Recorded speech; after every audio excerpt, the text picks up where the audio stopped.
আসসালামু আলাইকুম। বিশ্বনাথ মিয়ার বাজারের শ্রীরামেশ্বর রোডে মিশুক দুর্ঘটনায় একজন মহিলা মৃত্যুবরণ করেছেন। ইন্না লিল্লাহি ওয়া ইন্না ইলাইহি রাজিউন। 22 সেপ্টেম্বর রবিবার সম্ভাব্য সময় সন্ধ্যা 7:30 ঘটিকার সময় শ্রীরামেশ্বর রোডের রায়খালী খালেগাঁও সংলগ্ন একটি খালে এ দুর্ঘটনাটি ঘটে।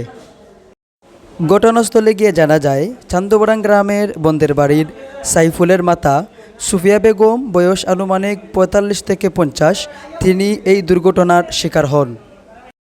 ঘটনাস্থল থেকে ডাক্তারের কাছে নিয়ে গেলে ডাক্তার সুফিয়া বেগমকে মৃত ঘোষণা করেন।